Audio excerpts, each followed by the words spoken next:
Bueno, la idea es que tengo un haz incidente sobre una interfaz entre dos medios. Voy a tener el haz reflejado y el haz transmitido. Cada uno tiene su pointing asociado y el tema es que yo quiero calcular la potencia que hay en cada haz.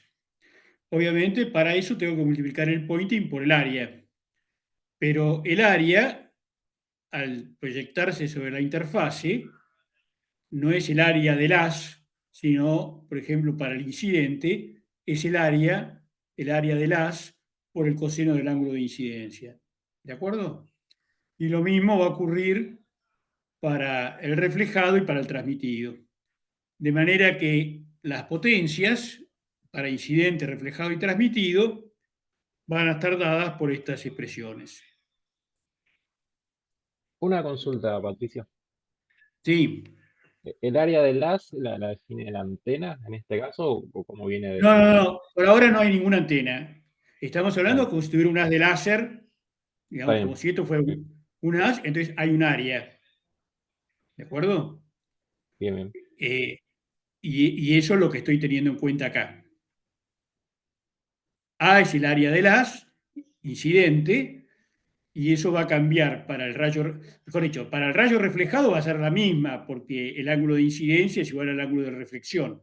Así que el, el, el área no cambia. Ahora, para el transmitido, como el ángulo de transmisión es distinto, esa área va a cambiar. ¿De acuerdo? Entonces, multiplico las áreas por los pointing correspondientes, tengo la potencia.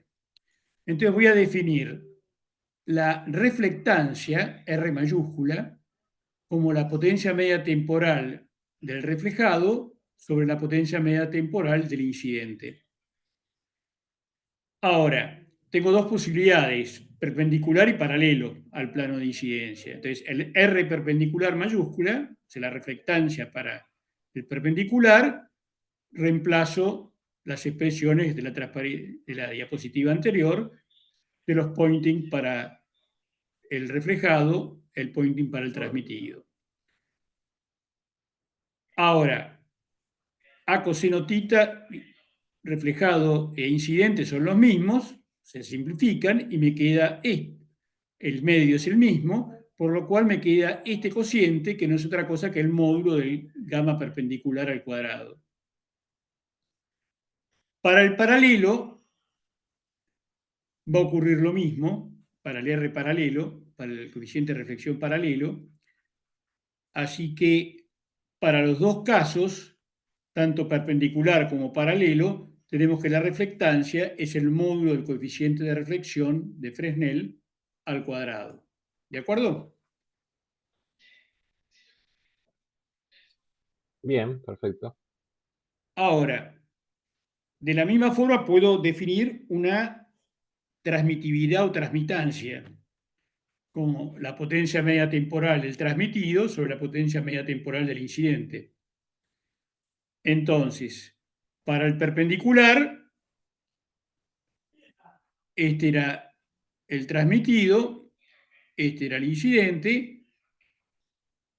Aquí el módulo de transmitido sobre el módulo de incidente es el módulo del coeficiente de transmisión al cuadrado, y acá me queda entonces este cociente entre eta 1, eta 2, coseno del ángulo de transmisión, coseno del ángulo de incidencia. O sea, me queda de esta forma. Si lo hago para el paralelo, obtengo la misma expresión, por lo cual, para la transmitancia, es el módulo del coeficiente de transmisión al cuadrado por eta 1 sobre eta 2, coseno del ángulo de transmisión sobre coseno del ángulo de incidencia. O sea, entonces, tanto el de reflexión como el de transmisión tienen la misma expresión, no importa si sea perpendicular o paralelo. ¿De acuerdo? Bien, Entonces, acá tenemos la interfase aire-vidrio para el caso óptico. Este es el ángulo de incidencia. Estamos hablando de medios sin pérdidas. Entonces, evidentemente, a medida que el ángulo de transmisión, el ángulo de incidencia, perdón, va aumentando, o sea, a 0 grados tengo prácticamente un valor próximo a 1, 0,99. Y obviamente la reflectancia es es muy pequeña. Ahora, a medida que ese ángulo va aumentando, la transmitancia va disminuyendo y la reflectancia va aumentando. Como se puede ver, o sea, cuando uno aumenta, el otro disminuye, y obviamente tienen que mantener la relación R más T igual a 1 por conservación de la energía. Esto era el caso de la polarización perpendicular al plano de incidencia. En la paralela, la diferencia está en que tengo el ángulo de Brewster, ahí el coeficiente de reflexión se hace 0, por lo cual obviamente la reflectancia para ese ángulo es nula, y obviamente la transmitancia llega a 1 para el ángulo de Brewster. Y a partir del ángulo de Brewster, a medida que aumenta el ángulo de incidencia, la reflectancia va aumentando y la transmitancia disminuyendo. ¿De acuerdo?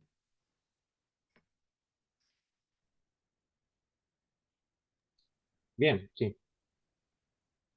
Bueno, ahora si doy vuelta a las cosas, o sea, voy el vidrio al aire, digamos, tengo hasta el ángulo crítico tengo lo mismo. Obviamente, en el ángulo crítico tengo reflexión total interna, por lo cual el coeficiente de transmisión se va a 0 y la reflectancia a 1. En el caso de la polarización paralela, tengo el ángulo de Brewster, ahí la reflectancia vale 0 y la transmitancia vale 1, y lo mismo. A partir del ángulo crítico, la transmitancia se va a 0 y la reflectancia a 1. Bueno, supongamos ahora que tengo una onda no polarizada que se refleja en una superficie no metálica. O sea, esa superficie puede ser arena, agua, nieve o asfalto, pero no es un conductor. El tema es que la onda reflejada va a estar parcialmente polarizada con un predominio del campo eléctrico perpendicular al plano de incidencia, como se muestra en esta figura. Ese grado de polarización va a depender del ángulo de incidencia. El tema es que la reflectancia para una onda no polarizada como esta va a ser un medio de la reflectancia para polarización perpendicular al plano más la reflectancia de polarización paralela al plano. En este caso es la reflectividad óptica en agua de mar, o sea, el medio es agua de mar, y como se puede ver ahí, la curva colorada es la suma, es esto que está acá, la azul es la reflectancia para el perpendicular y la verde para el paralelo. Como se puede ver, para cualquier ángulo de incidencia que tome, la reflectancia perpendicular es bastante mayor que la paralela. O sea, predomina el campo perpendicular al plano de incidencia. Eso es lo que me está diciendo. ¿De acuerdo?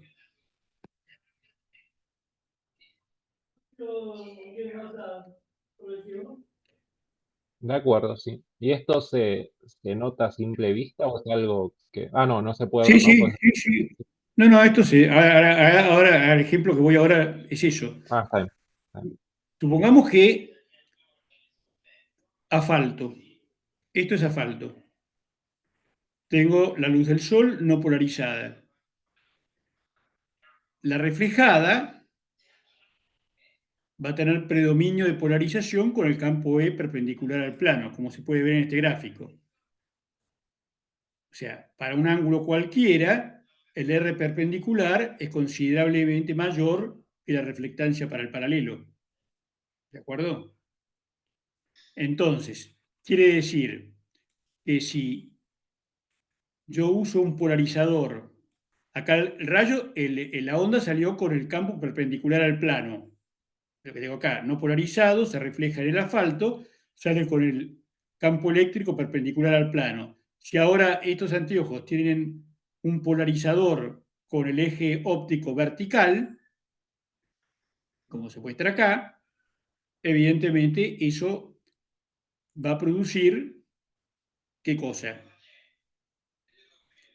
Que esta componente reflejada no la vea, la filtro. Solamente voy a ver la componente directa. Entonces, acá se puede ver en esta imagen sin el parabrisas sin polarizar y el parabrisas con polarizador. ¿Entiende?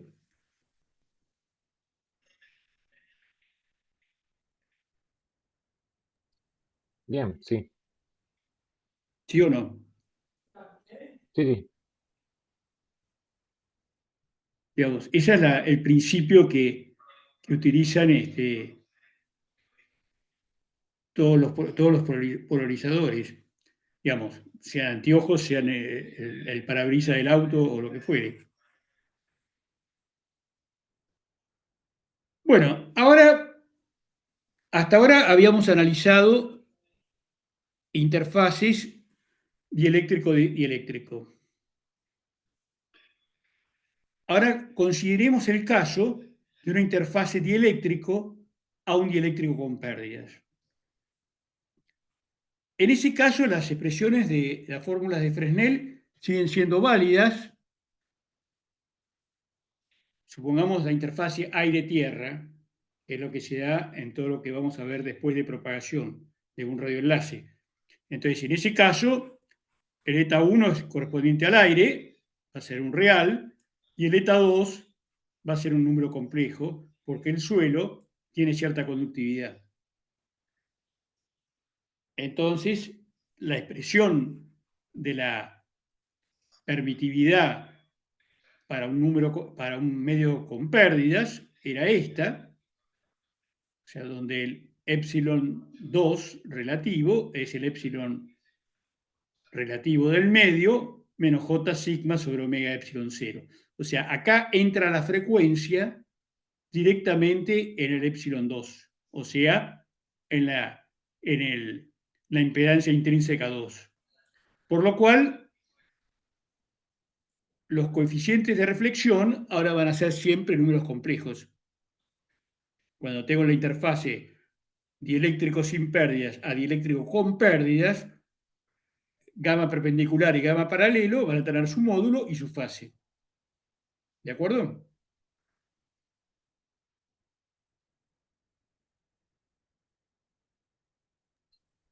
Bien, sí. Ahora, bueno, lo que acabo de decir, y la diferencia con lo anterior es que ahora el ángulo de Brewster, para el ángulo de Brewster, el coeficiente de reflexión paralelo no hace cero, o sea, el coeficiente de reflexión paralelo para el ángulo de Brewster no va a ser cero, sino va a ser un mínimo.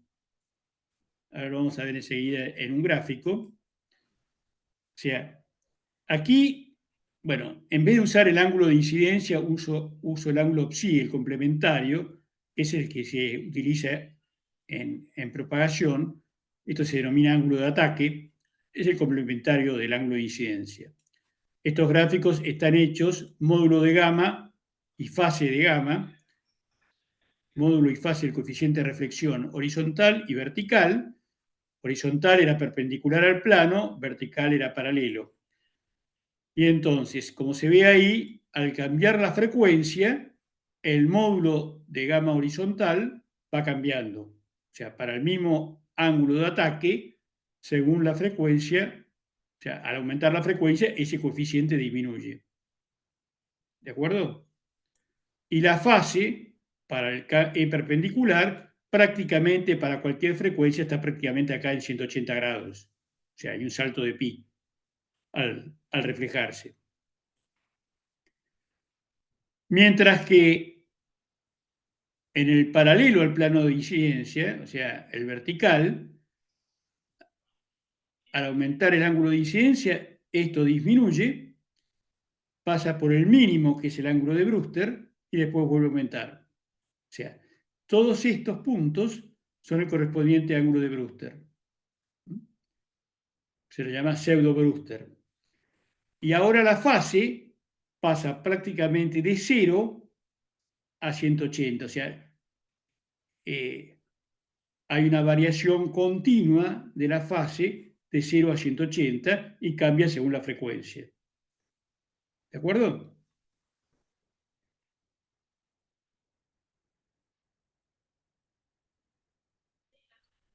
Genial, sí. Bueno, esto es aire, agua de mar. Y aquí están para 1 giga, para 100 mega, 1 giga y 3 gigas. 100 mega, 1 giga, 3 gigas. La línea punteada es polarización horizontal, o sea, perpendicular al plano, y la línea violeta es vertical, o sea, paralela al plano. Ahí está el ángulo de Brewster. ¿Y qué pasa con este ángulo cuando yo voy aumentando la frecuencia? Por ejemplo, acá en 3 gigas, si yo comparo 3 gigas con 1 giga con 100 megas, ¿por qué va ocurriendo esto?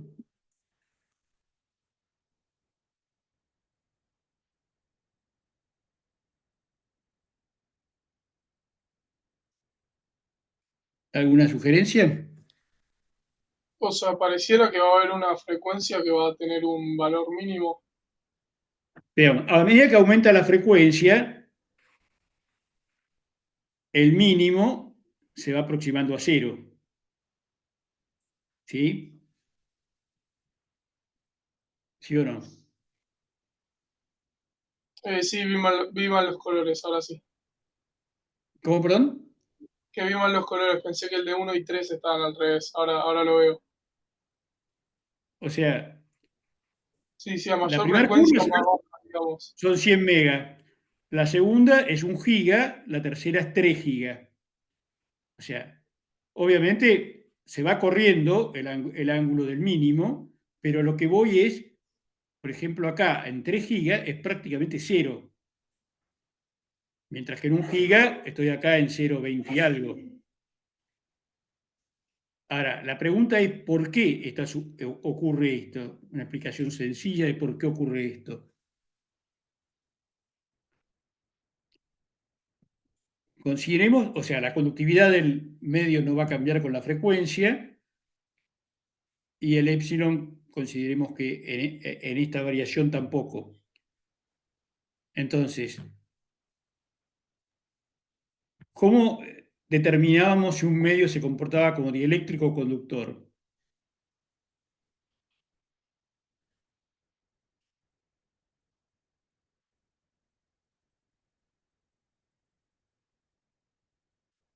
Ya se olvidaron todo. Tenía que evaluar sigma sobre omega epsilon. ¿Te acuerdas de eso o no? Sí, si era mucho mayor o mucho menor a uno, Claro. definías. Si era mucho, o sea, sigma sobre omega epsilon. Sigma y epsilon son constantes, la única variable es omega, o sea, la frecuencia. Al aumentar la frecuencia, ese cociente que va haciendo, aumento o disminuye.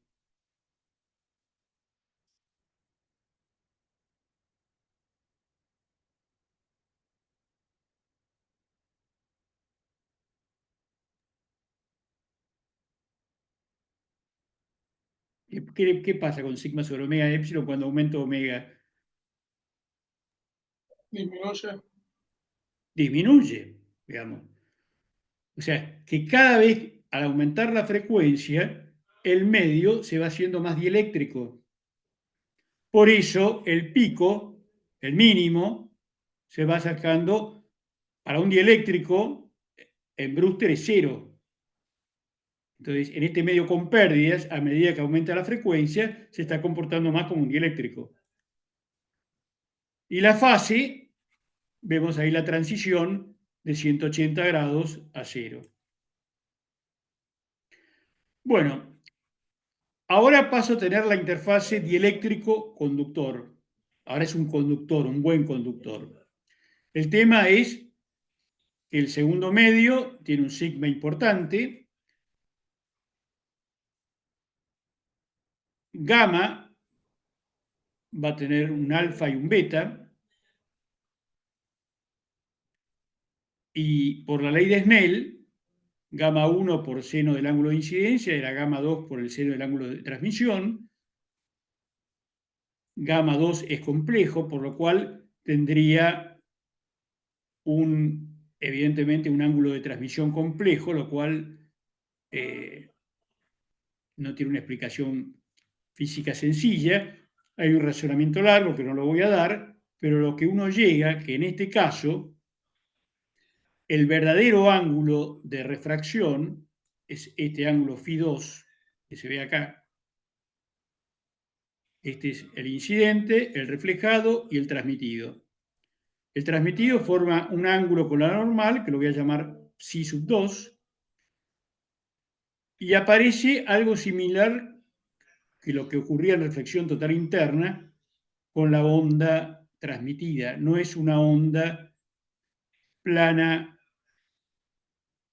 homogénea, porque, digamos, la onda viaja en la dirección esta del versor NFC, esta dirección que está en celeste, y los planos de fase constante son perpendiculares a la dirección de propagación, y los planos de amplitud constante son perpendiculares a la normal. Algo similar a lo que ocurría con la onda evanescente. O sea, no es una onda plana homogénea. Los planos de amplitud constante y fase constante no coinciden. Pero el tema es, digamos, es una demostración larga, por eso la saqué. El tema es que tanto para perpendicular como paralelo, con cualquier ángulo que yo incida, con cualquier ángulo que yo incida,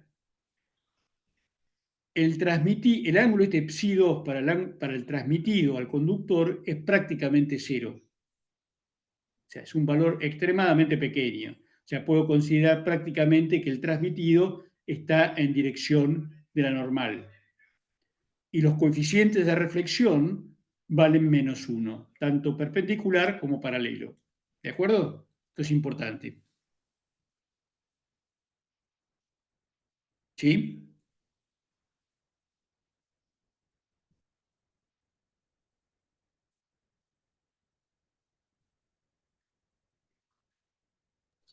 Genial, bien.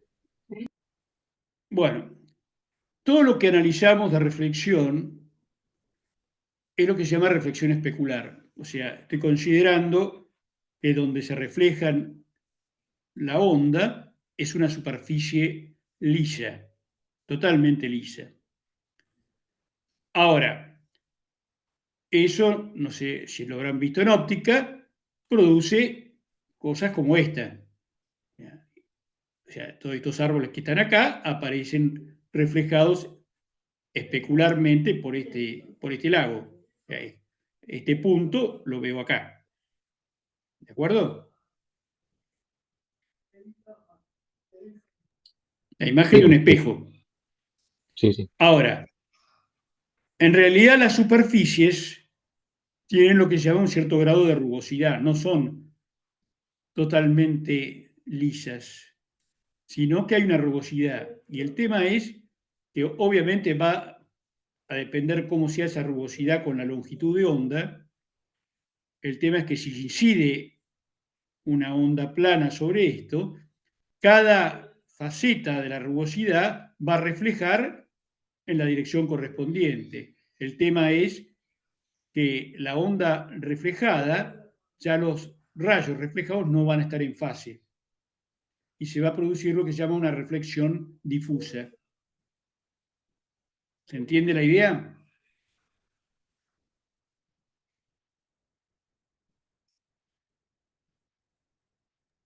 O sea, es como que la rugosidad no hace que la incidencia no la puedas saber, digamos. No, no, digamos, la ley de la reflexión se cumple en cada faceta de la rugosidad, Claro, pero está digamos. inclinada, por ejemplo. Y entonces, acá en este ejemplo se ve bien claro, digamos, yo tengo este láser incidiendo sobre una superficie cuya rugosidad es muy pequeña, entonces aparece el reflejado bien definido. Esto, incido, se refleja en forma especular.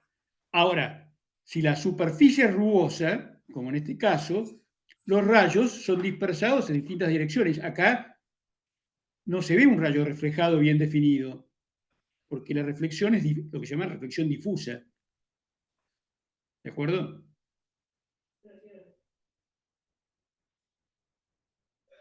Eso depende del ángulo de incidencia y la longitud de onda. Pero, digamos, simplemente quiero marcar la idea. No voy a entrar en detalles. O sea, pero la reflexión difusa tiende a destruir la onda reflejada como tal. Porque esos rayos no producen interferencia constructiva. ¿De acuerdo? Bien, sí, sí. Bueno, con esto terminamos esta presentación. Vamos a la siguiente,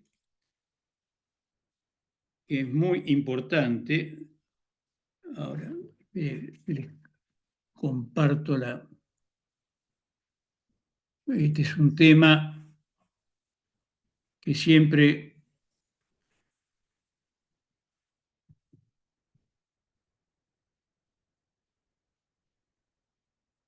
Supongamos que tengo una interfaz entre dos medios, epsilon 1 es menor que epsilon 2, tengo un rayo incidente, reflejado y transmitido.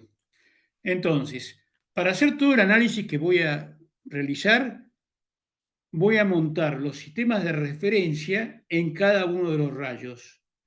O sea, en el rayo incidente voy a montar este sistema de coordenadas X', el I va a ser común a los tres, o sea que lo llamo, no cambia, y Z', la dirección de propagación.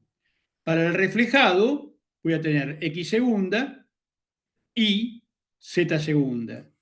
Y para el transmitido, X tercera, Z tercera, Y. ¿Se entiende la idea?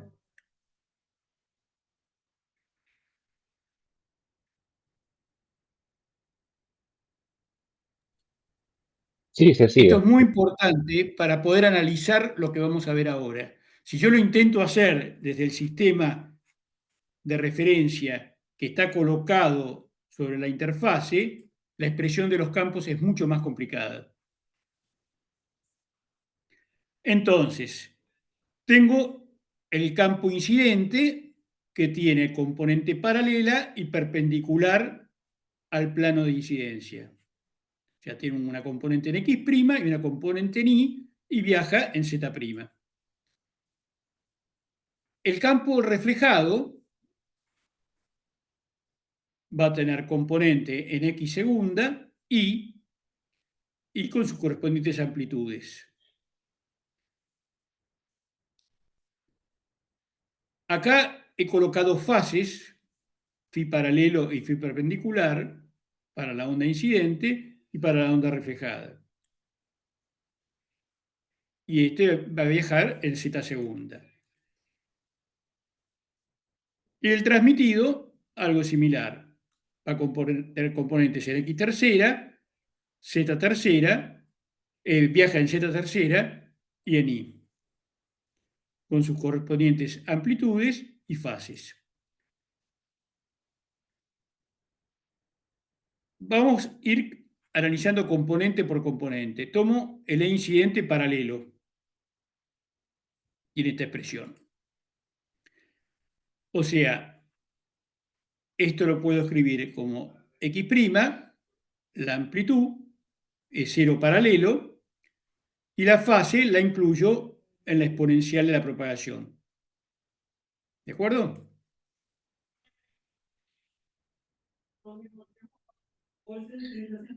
Esa fase sería la de la incidente original, ¿no? Esa es la incidente. Por ahora estoy haciendo totalmente general. Después vamos a ver ejemplos concretos. Bueno, Pero, digamos, por eso lo pongo como una variable. Para el perpendicular voy a tener algo similar. Su amplitud y su fase.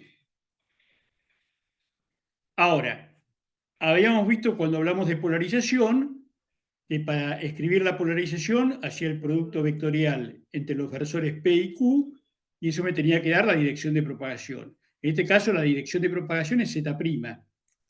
Quiere decir que X' producto vectorial con Y me da Z'. O sea, X' producto vectorial con Y me da Z'.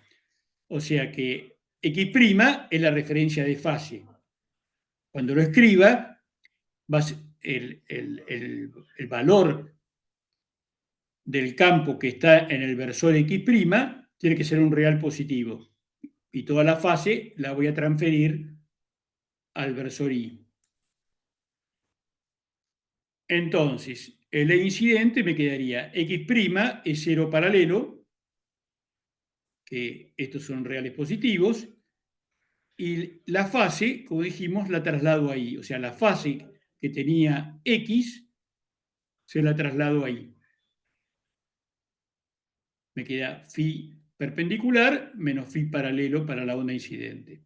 O sea que voy a llamar delta I, o sea, la diferencia de fase para la onda incidente, phi perpendicular incidente, la fase del perpendicular menos el paralelo.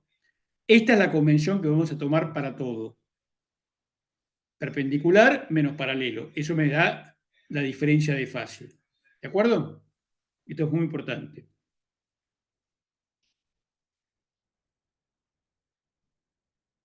Tengo la onda reflejada. Tendría la expresión el E paralelo reflejado, el H paralelo reflejado. Dado el E, hago producto vectorial con Z segunda, divido la impedancia del medio y eso me da H, lo de siempre. Me quedaría de esta forma. Ahora, el pointing, ¿cómo se obtiene? Era E vector H, ¿de acuerdo?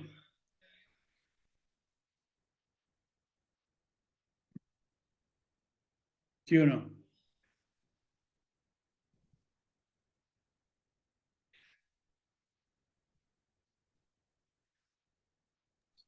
bien, sí, sí, sí. Bueno, si hago el pointing, tengo un problema. Me queda en dirección menos Z. O sea, el pointing apunta para el origen y la onda está viajando en Z segunda. O sea que acá hay algo que hay que cambiarlo de dirección, ¿sí o no?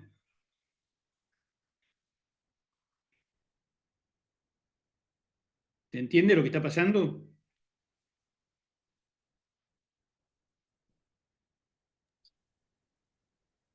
Sí, el li, ¿no? Va a quedar entrante.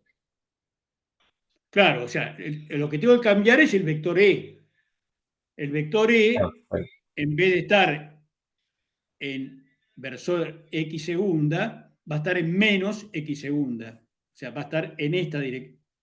O sea, sigue estando en X segunda, pero en dirección ah, negativa. está bien. Entonces, si hago eso, o sea, pongo menos X segunda en vez de más, ahora cuando hago el producto vectorial, me da un pointing que viaja en la dirección que tiene que viajar, en Z segunda mayor que cero. ¿De acuerdo? O sea que el campo reflejado acá tuvo un salto de fase de 180 grados. ¿Sí? Para la componente paralela. ¿Estamos?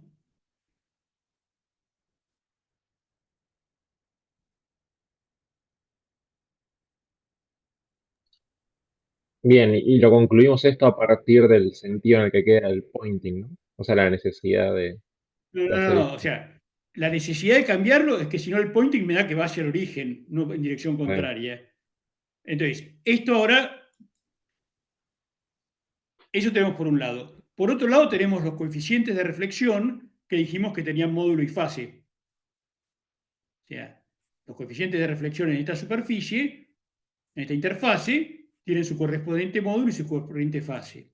Entonces, el E paralelo reflejado va a estar, voy a reemplazar este es cero reflejado, va a ser el módulo de gamma, acá falta un reflejado, perdón, acá falta un coeficiente R que está puesto acá, pero acá no está puesto. Perdón, ahí está el coeficiente de reflexión, ya acá había puesto el coeficiente de reflexión, acá estaba puesto el E0R.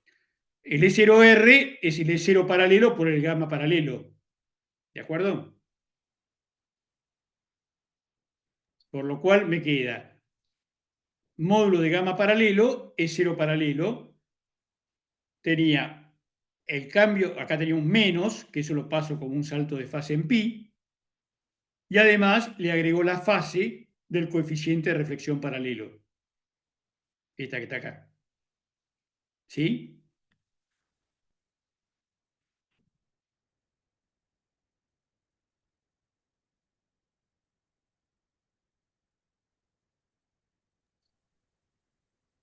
Queda restando por el menos J, ¿no? O sea, no había visto el menos Claro, J. porque lo saco, digamos, insisto, esto tiene que quedarme un real mayor que cero.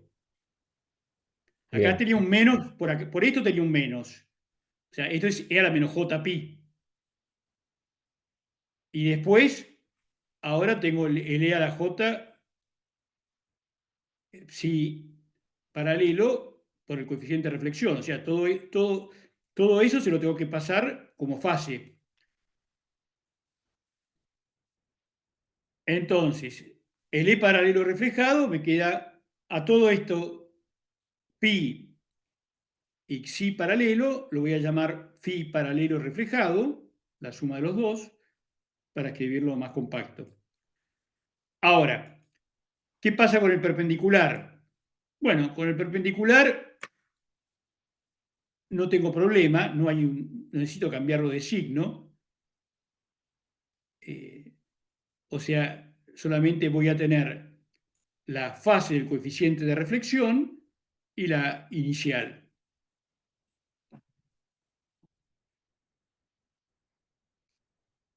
Entonces, también defino un phi perpendicular reflejado de esta forma. Ahora, y esto es lo importante, para determinar la polarización de la onda reflejada, que dijimos que era phi perpendicular menos phi paralelo. Entonces, de la phi perpendicular es el psi correspondiente a la polarización perpendicular más el delta inicial, o sea, el desfasaje inicial. Esto era el phi perpendicular inicial menos el phi paralelo inicial, menos el paralelo, que era lo que estaba en la diapositiva anterior, pi más el psi paralelo reflejado. Reagrupando me queda la fase inicial menos pi más la diferencia de las fases de los coeficientes de reflexión. Esta fórmula es fundamental.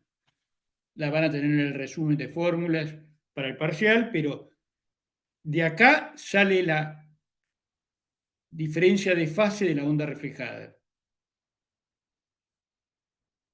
¿De acuerdo?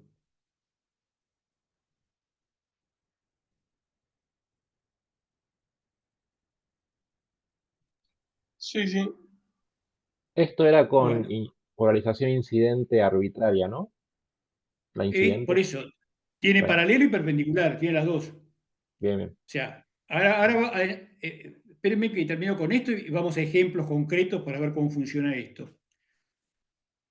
Si los medios no tienen pérdidas, que es los medios que ustedes van a ver en los problemas, los valores de este xi perpendicular y xi paralelo van a ser 0 o pi.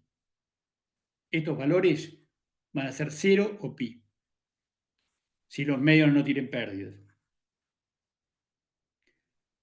Ahora, para el transmitido, hago la misma historia, o sea, escribo el transmitido en función de los coeficientes de transmisión con módulo y fase, para el perpendicular, para el paralelo, perdón, y el perpendicular.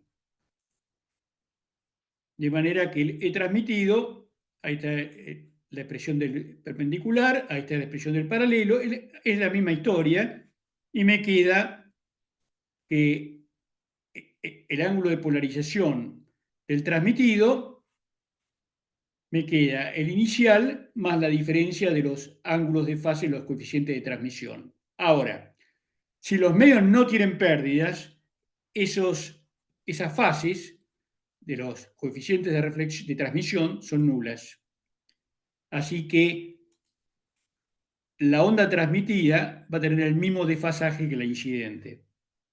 O sea, delta T va a ser igual a delta I. ¿De acuerdo? ¿Se entiende esto?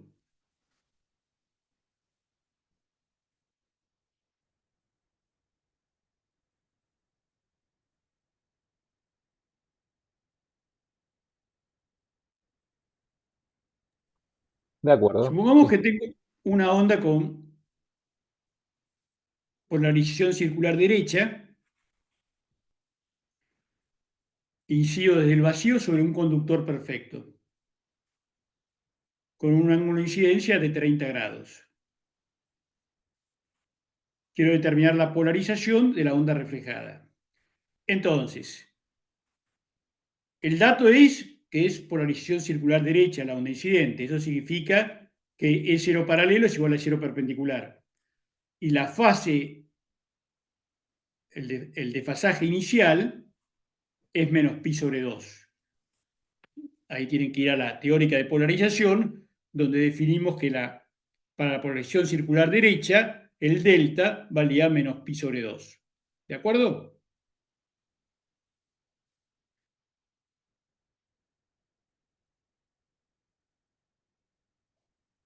¿Sí o no? Bien, sí. Sí, de acuerdo. Bueno, el conductor es perfecto, por lo cual eta 2 vale 0, y los coeficientes de reflexión valen menos 1, lo que dijimos hace un rato. De manera que el módulo de gamma perpendicular vale 1 y el psi vale pi para las dos polarizaciones. De manera que el delta de la reflejada va a ser el incidente menos pi más la diferencia de la fase de los coeficientes de reflexión. O sea, el incidente era menos pi sobre 2, menos pi más pi menos pi. O sea, me da menos 3 medios de pi. ¿De acuerdo?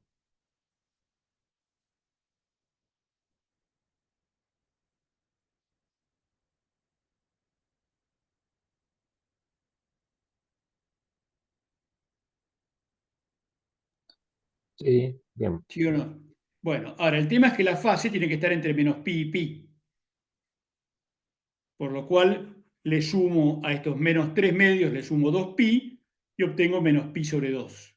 O sea que el delta de la reflejada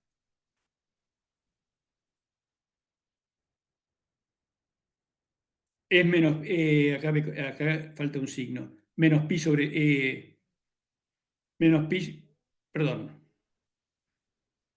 pi sobre 2 positivo, acá está mal esto, este signo. Esto que tengo 4 menos 3 me queda pi sobre 2 positivo. Acá este signo está mal. O sea que la onda reflejada pasó a tener de un delta de menos pi sobre 2 a un delta de pi sobre 2. ¿De acuerdo?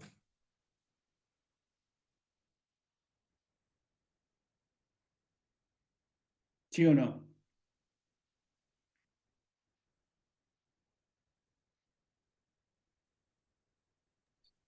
Bien, bien, sí.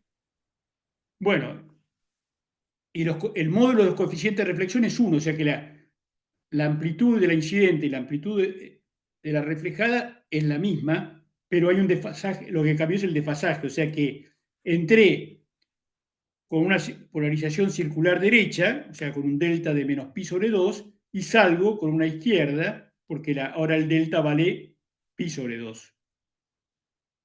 ¿De acuerdo? O sea, medio que se invirtió al reflejarse, digamos. O sea, al reflejarse, sigue siendo circular, porque es un conductor perfecto, pero cambió el sentido de giro. ¿De acuerdo? De acuerdo. Vamos a otro ejemplo. Ahora se refleja en un dieléctrico con un épsilon de 2,7, un ángulo de incidencia de 80, incide desde el vacío. Entonces, la onda incidente circular izquierda, las amplitudes son iguales, la fase inicial es pi sobre 2, polarización circular izquierda. Lo que habría que hacer acá es la cuenta para calcular los coeficientes de reflexión perpendicular y paralelo. Yo puse los gráficos para los dos coeficientes. Para el ángulo de 80 grados, aquí tengo el valor del gamma perpendicular y del gamma paralelo. Esto es el módulo y esto es la fase. Como se puede ver ahí, lo que está en azul es el gamma perpendicular, tiene módulo 0,78 y fase pi. El paralelo tiene 0,5 de módulo y fase 0.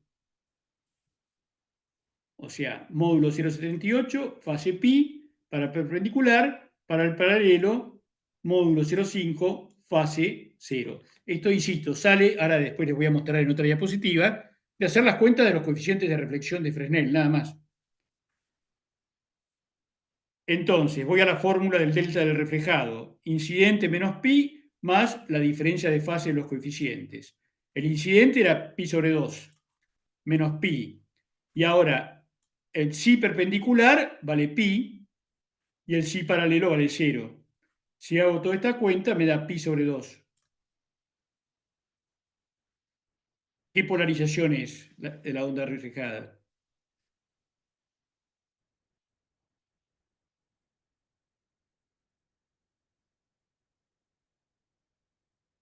¿Es circular? No porque las amplitudes son distintas. Exactamente. O sea, no se dejen engañar con el más pi sobre 2 o menos pi sobre 2. Puedo tener desfasaje pi sobre 2, pero como bien dijiste, la amplitud en X y en Y son distintas, por lo cual esta es una onda elíptica polarizada izquierda. Claro, el pi ¿De sobre 2 te acuerdo? da la dirección de giro, digamos, pero no es circular Claro, porque por la forma, justamente. exacto. No es circular porque lo que tengo en X segunda no es lo mismo que lo que está en Y. Si lo que estuviera en X segunda fuera lo mismo que está en Y, sí sería circular. Circular izquierda. Pero como digamos, tengo amplitudes distintas, es una onda elípticamente polarizada, o sea, es una circunferencia deformada, levemente deformada, porque uno vale 0,5 y el otro 0,08.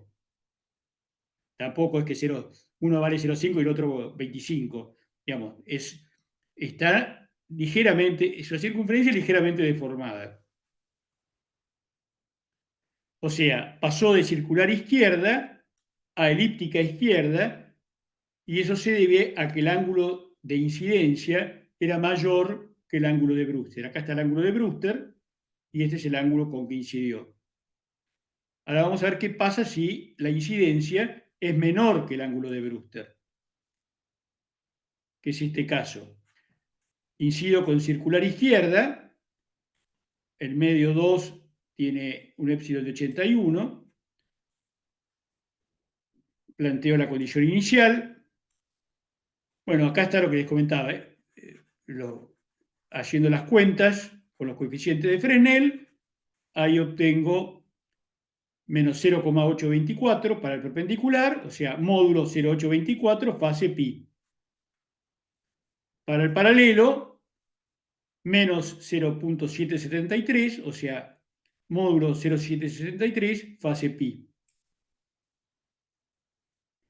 Ahí los tengo en el gráfico para 30 grados, el 0,8 y 0,7, y los dos con fase pi. Reemplazo en la expresión y me queda menos pi sobre 2. Esta era la incidente, pi sobre 2, menos pi, más la diferencia entre los coeficientes. O sea, acá, ¿qué ocurrió? ¿Cómo es la polarización de la reflejada? Elíptica derecha. Elíptica derecha. O sea, incidió con circular izquierda y salió elíptica derecha. Porque estoy con el ángulo menor que Brewster. O sea, mayor que Brewster, como vimos recién, pasa a ser elíptica, pero me mantuvo el sentido de giro. Al ser menor que Brewster, va a ser elíptica la reflejada, pero le cambia, mantiene el sentido de giro y el otro lo invirtió.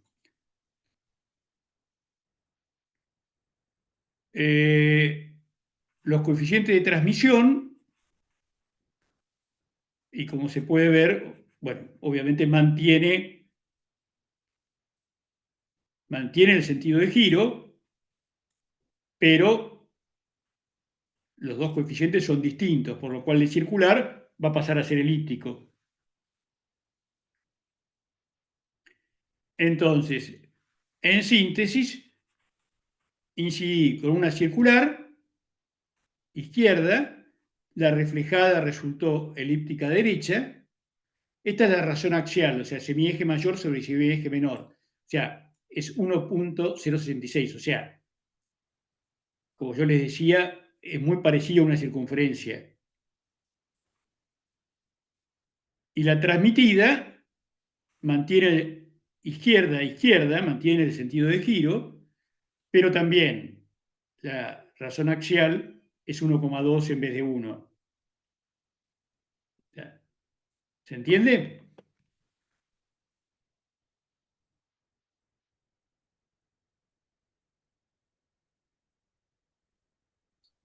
Genial, sí.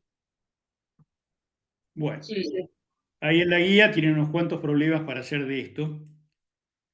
Y ahora, el último caso que vemos, hasta ahora epsilon 1 era menor que epsilon 2. Ahora voy a la situación contraria. Epsilon 2 es menor que epsilon 1. O sea, voy de un medio más denso hacia un medio menos denso. El tema es, antes del ángulo crítico, va a ocurrir, va a aparecer una onda transmitida y una onda reflejada. En el ángulo crítico todo se refleja, y si supero al ángulo crítico, tengo una onda reflejada ya desde el ángulo crítico. Bueno, tanto para el crítico como para el mayor del crítico, gamma perpendicular y gamma paralelo tienen módulo 1, pero tienen fases distintas, el phi perpendicular del phi paralelo. Hay que sacar la fase de este complejo y la fase de este complejo, que son estas expresiones que figuran acá. No voy a hacer la demostración, es una demostración trigonométrica, digamos. Y la diferencia de fase perpendicular menos paralela está dada por esto. Después van a ver un problema relacionado con esto. Bueno, ahí se ven epsilon 1 sobre epsilon 2 vale 2, en este caso vale 10. Ahí está el gamma perpendicular y el gamma paralelo, y a partir del ángulo crítico, la reflexión total interna. Y ahí se ven las fases del phi perpendicular y el phi paralelo, para los dos casos. Bueno, entonces, en síntesis, si estoy con un ángulo menor que el Brewster, de circular derecha paso a elíptica izquierda. Si el ángulo es mayor que Brewster, de circular derecha paso a elíptica derecha. Si la incidente es izquierda, elíptica derecha, elíptica izquierda. ¿De acuerdo?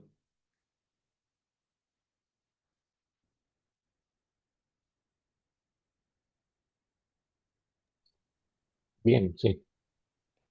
Bueno, con esto terminamos esta presentación Te y vamos a la... consulto, Patricio, en Sí, la síntesis sí. decía para epsilon Perdón, 1 perdón. menor a en la diapositiva Sí. decía para epsilon 1 mayor a epsilon 2. ¿Vamos a tratar el caso opuesto?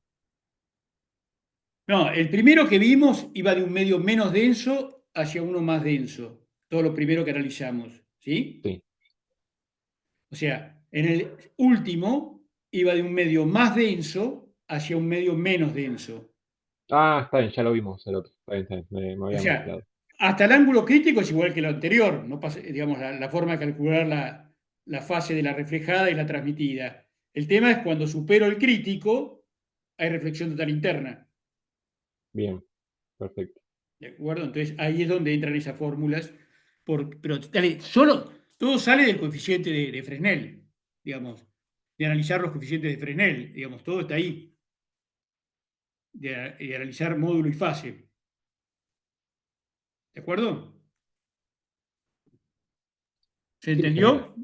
Sí, sí, gracias. Esto es importante para calcular, insisto, cómo sale la onda reflejada y transmitida. O sea, es muy importante para eso, porque después en los exámenes aparecen errores por ignorar por, digamos, no calcularlo de la forma correcta. Bueno, ahora vamos a ver la siguiente presentación. ¿Ustedes en óptica vieron algo de difracción?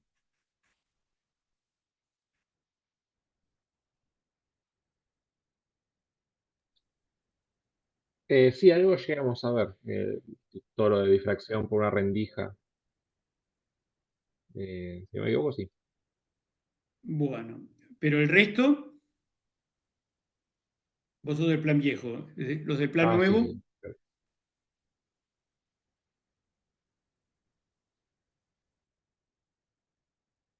bueno, silencio de radio. Bueno, Yo creo que sí, de interferencia.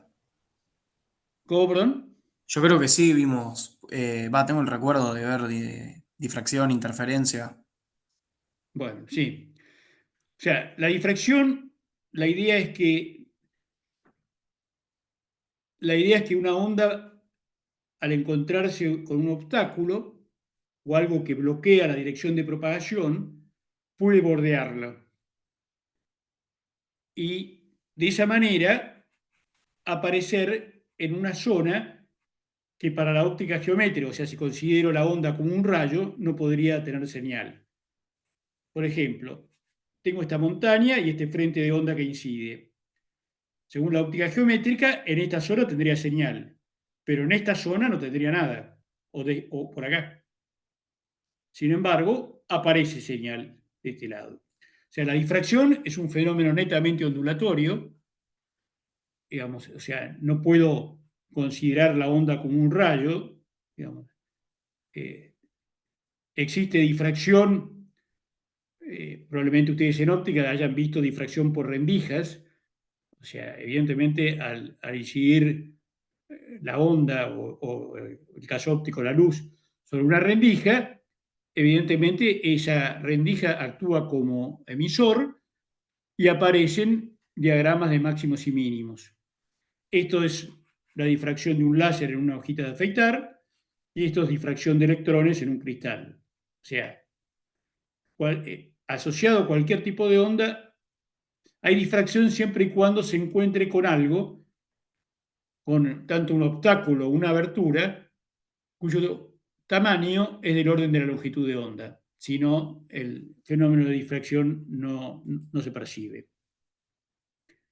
Entonces, tengo el frente de onda que viene avanzando, se encuentra con ese obstáculo y acá el frente de onda se va a modificar. Entonces, la idea de interferencia que ustedes lo conocen, tengo estas dos ondas en fase, por lo cual la suma me va a dar una señal de amplitud mayor. Esa interferencia la llamamos constructiva. Bueno, las ondas están en fase. Ahora, si las ondas no están en fase, están exactamente en contrafase, o sea, separadas media longitud de onda, la suma me da 0. ¿De acuerdo? Para una onda esférica ocurre exactamente lo mismo. O sea, se interfiere con otra onda esférica, la línea negra marca los máximos, la línea roja marca los mínimos, entonces voy a tener los puntos verdes, es interferencia constructiva positiva, los puntos violeta, interferencia constructiva negativa, y los puntos naranja, destructiva. O sea, no importa cómo sea el frente de onda, se va a producir el fenómeno de interferencia. O sea, si... Bueno, a mediados del siglo XVII, Christian Huygens formuló una forma de explicar la propagación para el caso de la luz, digamos, un nuevo mecanismo para explicar la propagación de una onda electromagnética. O sea, obviamente estamos muy lejos de Maxwell, muy anterior a Maxwell, así que estaba el debate a lo largo de la historia si la onda era una partícula o si la onda, o si la luz, perdón, si la luz era una partícula o si la luz era una onda. Evidentemente, lo que dice el principio de Huygens es que yo puedo considerar en un frente de onda esférico o plano que existen una serie de emisores, que lo llamó emisores secundarios, que cada uno genera una onda con una onda esférica, o sea, que se propaga en todas direcciones. La interferencia entre esos emisores secundarios produce el siguiente frente de onda. ¿Se entiende la idea?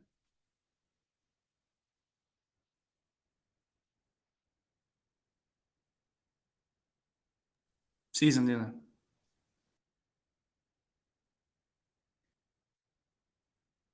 Bueno, tengo este frente de onda plano, consideremos el plano AA', considero los emisores secundarios que generan ondas esféricas, la interferencia de todos esos emisores secundarios me va a generar el siguiente frente de onda plano, y así sucesivamente. La idea es que, como todos los emisores secundarios están en fase, o sea, el frente de onda son planos de fase constante, por lo cual, evidentemente, en la dirección que avanza la onda, tengo interferencia constructiva y en las otras direcciones, interferencia destructiva. ¿Se entiende la idea? Sí. Bueno, el problema acá es que si cada emisor secundario irradia una onda esférica, hay propagación hacia adelante y hacia atrás. O sea, acá el hacia atrás nos crea un problema porque no puedo generar una onda que viaje en dirección contraria. La onda digamos, yo tiro una piedra en el agua, se forma una onda que se va alejando del punto de impacto. No veo una onda que viaja hacia el punto de impacto. Entonces, de alguna manera tengo que eliminar la emisión hacia atrás. ¿De acuerdo? O sea, lo que estoy diciendo es que los emisores secundarios no pueden radiar frentes de onda esféricos. Tengo que modificarlo hacia atrás. Entonces, la solución la propuso Huygens y hace que los emisores secundarios, Fresnel, le agrega al principio de Huygens lo que se llama un factor de oblicuidad. O sea que en vez de irradiar, en forma esférica, lo hacen con esta función. Un medio de 1 más coseno tita. O sea, la forma, en vez de ser una esfera centrada en el emisor secundario, tiene esta forma que se denomina cardioide, y esto hacia atrás no emite absolutamente nada. Porque cuando θ vale pi, esto vale -1, más 1, 0. No hay emisión hacia atrás, que es lo que yo tengo, el problema que tenía acá. Cuando θ vale 0, esto vale 2, dividido 2 vale 1. O sea, tengo la emisión máxima. ¿Se entiende?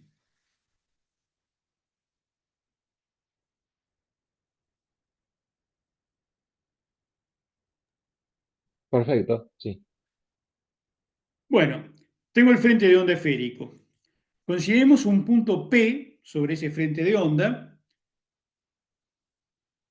y voy a considerar, tengo el camino directo del transmisor al receptor y el camino a través del punto P, o sea, TP más PR. Entonces, estoy comparando TP más PR con la distancia TR más media longitud de onda. Esto que está escrito acá no es ni más ni menos que la ecuación de una elipse. O sea, todos los puntos que cumplen esta condición se encuentran sobre una elipse. ¿De acuerdo? Esa elipse se denomina primera elipse de Fresnel. ¿Se entiende la idea?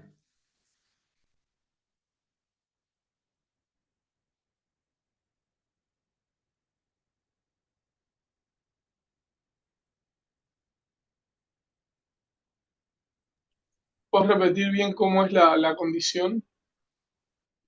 La condición es que hay una diferencia de fase en ir del punto del transmisor al punto P y del punto P al receptor, TP más PR, igual a TR más media longitud de onda. O sea, este camino difiere del directo en media longitud de onda.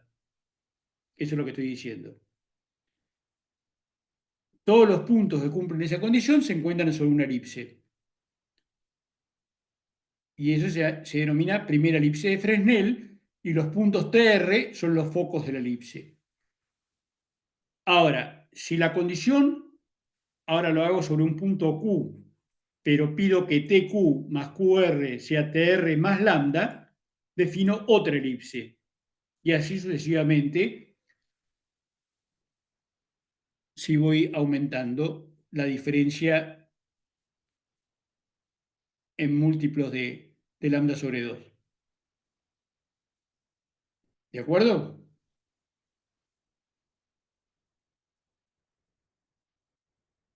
¿Se entiende la idea?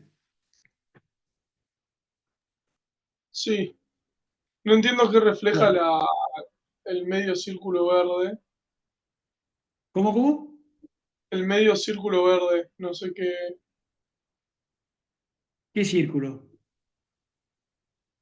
Hay media Y, circunferencia, perdón, verde. perdón, ¿dónde hay una circunferencia? Estas son elipses.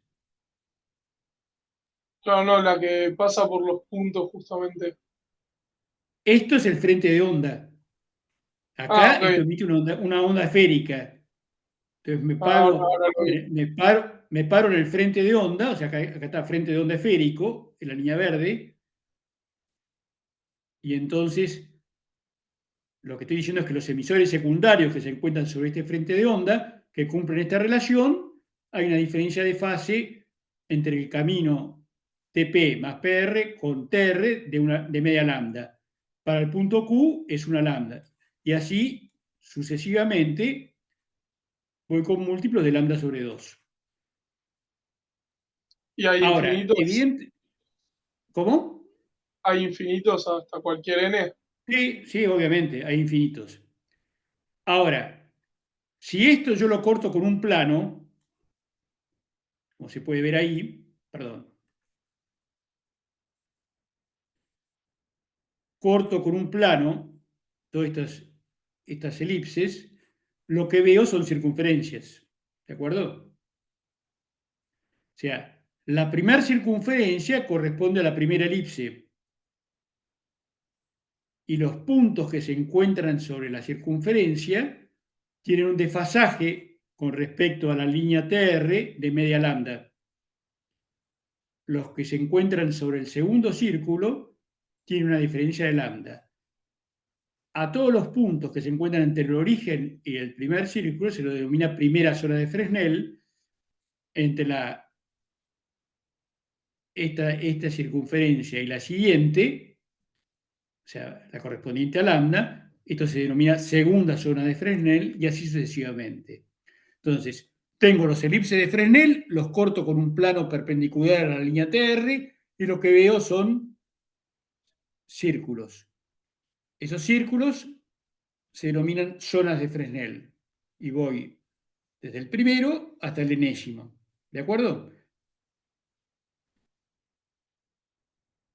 ¿Estamos?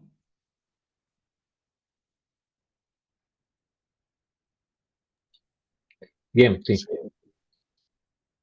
Bueno, el tema es, si yo voy considerando los distintos círculos, o las distintas zonas de Fresnel, en la línea TR tengo desfasaje cero. En el borde de la primera zona de Fresnel había una diferencia de fase de media lambda. O sea, eso equivale a menos 180 grados. ¿De acuerdo? ¿Sí o no?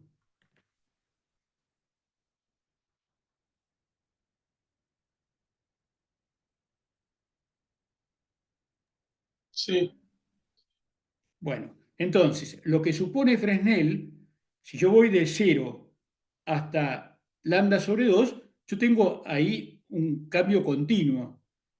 Pero él lo que supone es que la fase promedio de todos los emisores secundarios entre el 0 y lambda sobre 2 es menos 90 grados, o sea, menos pi sobre 2. El extremo es 180, el origen 0.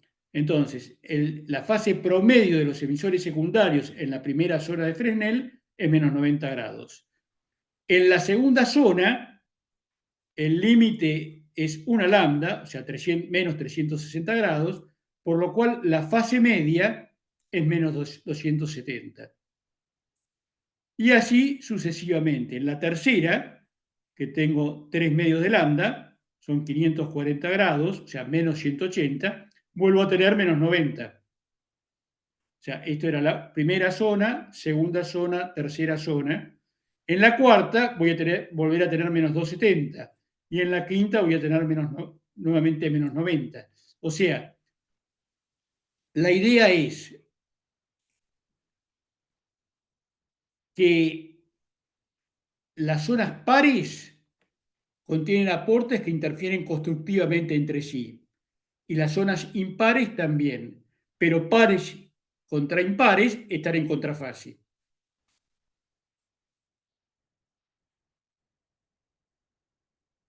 ¿De acuerdo?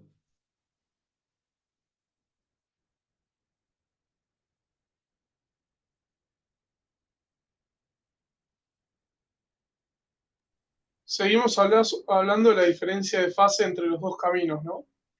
Sí, sí, siempre estoy hablando de la diferencia de fase de los distintos caminos con respecto a la línea transmisión-receptor directa. Es otra forma de pensarlo. En vez de pensar la onda que se propaga del transmisor al receptor de forma directa, sino con esto de los emisores secundarios de Huygens, y que evidentemente tienen sus desfasajes entre sí, y, digamos, es toda esta construcción. El tema es que esos emisores, los que están en las zonas impares, están todos en fase entre sí. Los que están en las zonas pares están todos en fase entre sí, pero pares con impares están en contrafase. O sea, va a haber interferencia destructiva. O sea, lo que estoy diciendo es esto. Todas las zonas impares, perdón, están en fase. Pero las pares están en contrafase con las impares. Esta es la 2, esta es la 4, 6, etc. Cuando yo sumo todo esto,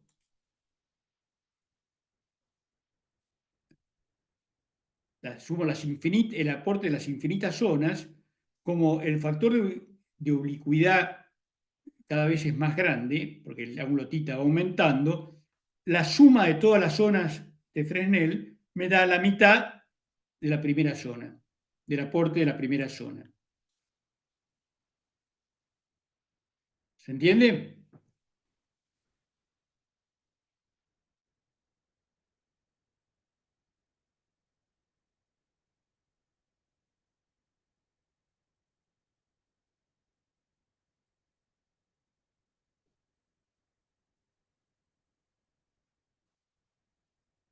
¿Estamos?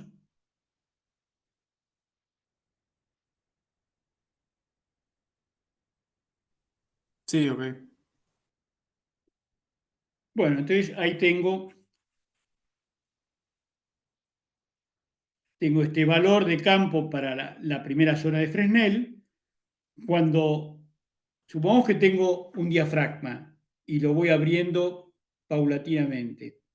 Entonces, a medida que voy abriendo el diafragma, el nivel de campo va aumentando hasta que llego, hasta que la apertura tiene el tamaño, el radio de la primera zona de Fresnel. Ahí tengo este valor máximo. Ahora, si lo sigo abriendo, empiezo a dejar entrar parte de la segunda, lo cual interfiere destructivamente con la primera. Sigo abriendo hasta que llego al diámetro de la segunda zona y el nivel de campo disminuye porque la segunda está en contrafase con la primera. Sigo abriendo y empiezo a dejar entrar la tercera, que está en fase con la primera, el nivel de campo vuelve a aumentar. Y así sucesivamente. ¿Se entiende la idea?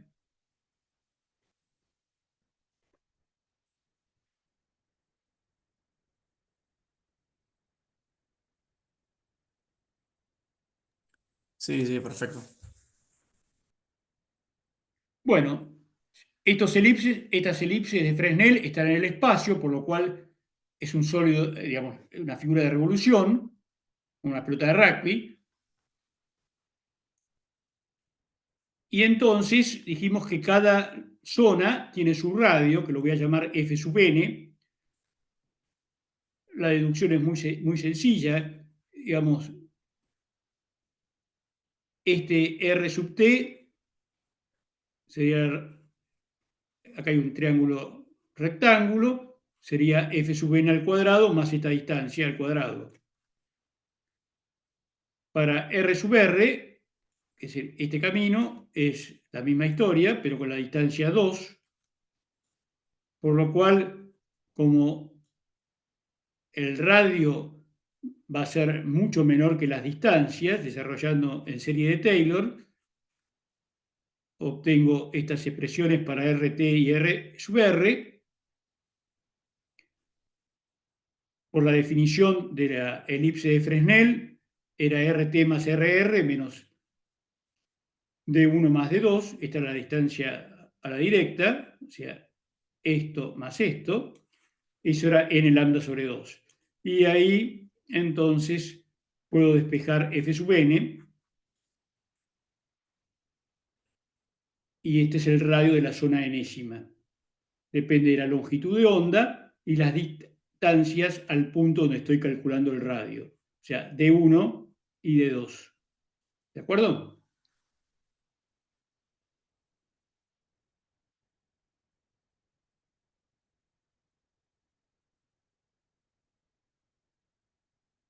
¿Sí o no?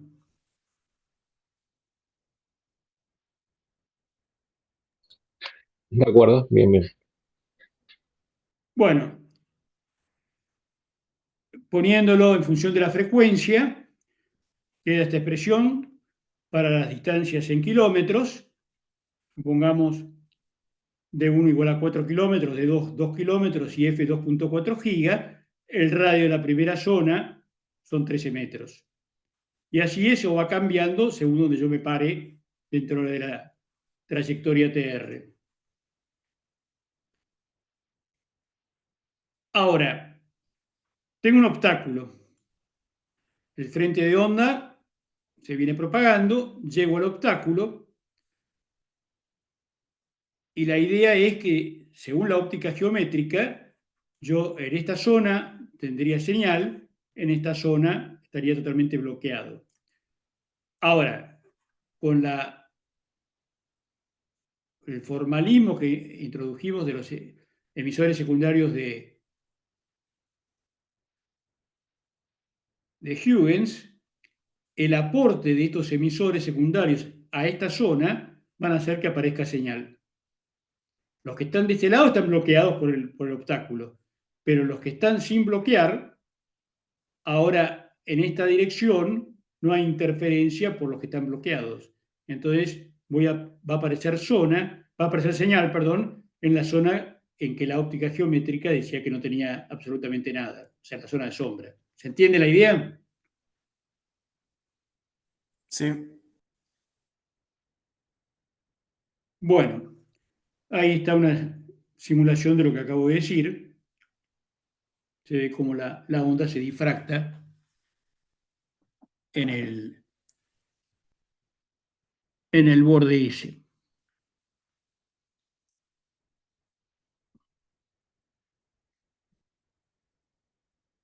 Bueno, ya termino con esto. Bueno, la idea es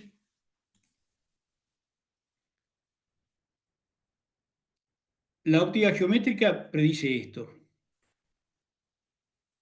En cambio, la solución de la difracción hace que aparezca señal en la zona en que no debería verla. Eso se debe precisamente a la curvatura de la onda por el obstáculo. Bueno, esto es lo que vamos a decir. Esto lo vamos a ver enseguida de otra forma y ya termino por esto. Bueno, el obstáculo más sencillo es el denominado filo de cuchilla, que es un plano que tiene un plano infinitamente, digamos, en profundidad, totalmente absorbente, y voy a definir el parámetro de difracción nu como la altura h, que es la altura desde la línea TR a la cual se encuentra el objeto, D1 y D2 lo mismo que antes, la distancia del transmisor al obstáculo, la distancia del receptor al obstáculo y la longitud de onda. Y con esto termino acá, así les explican un problema. H dijimos que es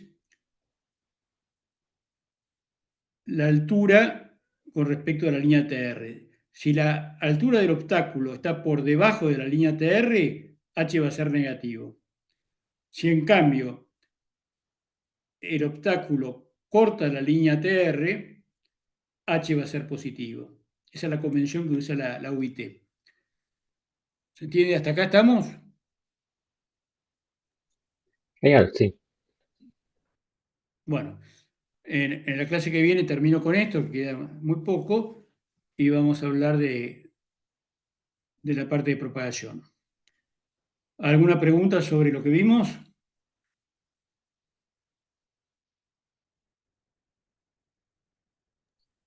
No de mi parte, todo bien. Bueno, listo. Carola, ¿estás por ahí? Buenas, sí, Bueno, sí. bueno, está bien. Termino con esto y te doy enseguida, Carola. ¿De acuerdo? Vale. Bueno, entonces, un par de cosas más y corto. Eh, esta es la pérdida que genera el obstáculo. Aquí está el parámetro nu, o sea, esta es la pérdida en función de este parámetro nu.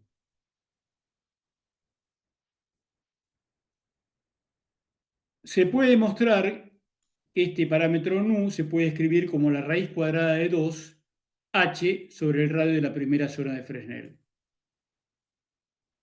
Entonces, esta es la línea TR, h es mayor que 0 si está por encima de la línea TR.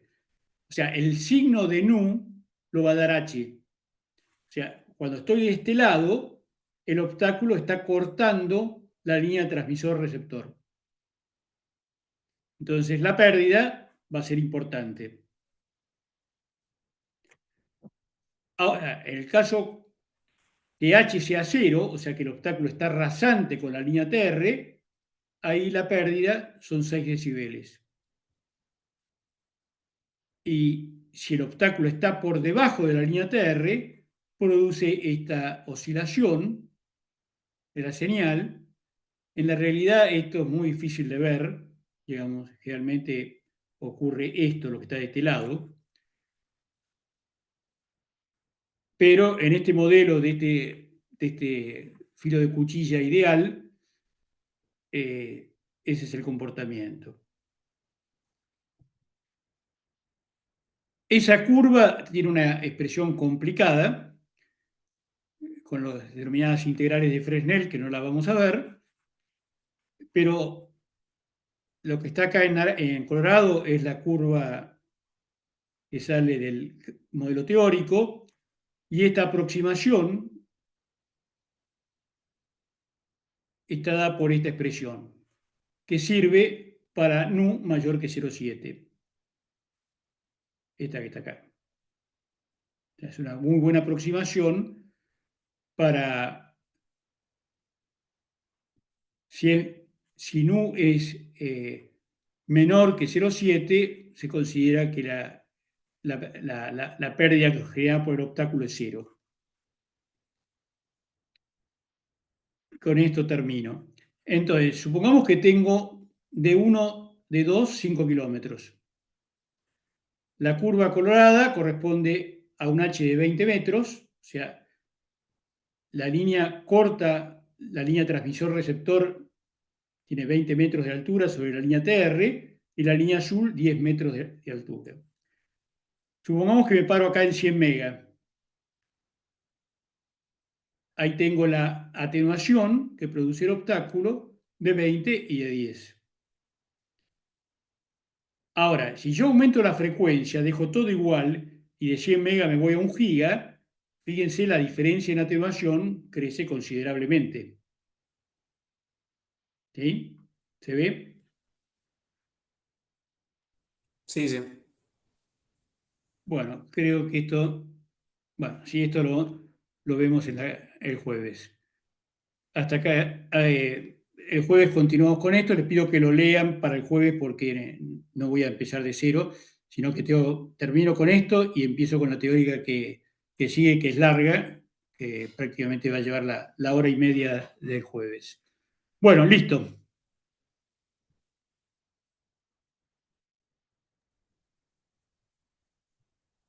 Bueno, sigo yo entonces. Sí, Dale, perfecto. Bueno, la idea de ahora es ver dos ejercicios de la guía de ondas, el ejercicio 20 y el 22. Ahí les comparto pantalla.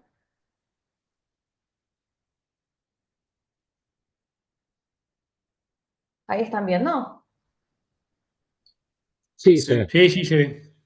¿Cómo vienen con la guía en líneas generales? ¿Llegaron a este ejercicio, por ejemplo? ¿O la vienen resolviendo del principio, la están haciendo? yo al 20 no llegué y después para el final tenía una duda de uno de los ejercicios anteriores. Ok. Bueno, el ejercicio 20 dice que tenemos sobre la interfaz entre dos dieléctricos una onda que incide con polarización lineal, que no tiene polarización ni vertical ni horizontal. Y te dice que el ángulo de incidencia es mayor que el ángulo límite. Entonces, primero arrancamos el ítem A, demostrar que la onda reflejada está elípticamente polarizada. Perfecto. ¿Qué datos nos da el ejercicio que son claves? Y nos dice que el ángulo de incidencia es mayor que el ángulo límite. Entonces, si el ángulo de incidencia es mayor que el ángulo límite, entonces el gamma paralelo... Yo estas cosas estoy asumiendo que se las acuerdan de la teórica de ondas. O sea, lo que estoy escribiendo acá es teoría. Pero son las premisas, digamos, claves para la resolución de este ejercicio. Entonces, ¿Cómo demostramos que la onda reflejada está elípticamente polarizada? Y empecemos a ver qué pasa con los desfasajes, digamos, que nosotros tenemos del gamma paralelo y el gamma perpendicular. Entonces, nosotros de la teórica sabemos que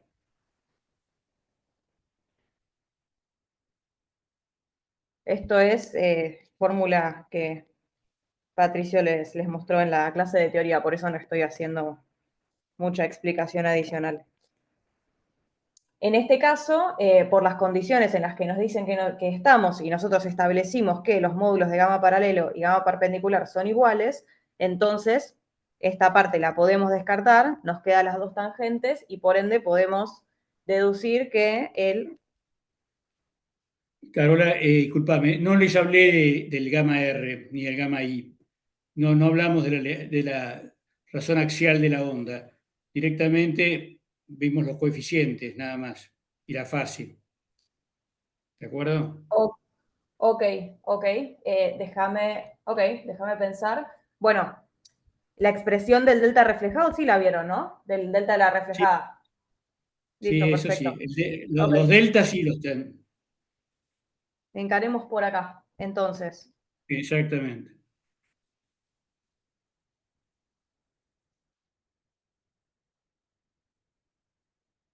Esta expresión que escribí acá abajo, esta que estoy resaltando en amarillo, entonces están todos familiares con esto, ¿no? ¿Saben qué representa?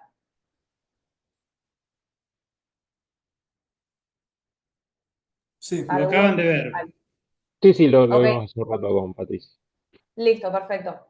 Entonces, a nosotros nos dijeron que la onda tiene polarización lineal. ¿Qué quiere decir? Que la onda tenga polarización lineal, quiere decir que el delta de la onda incidente va a ser alguna combinación de nπ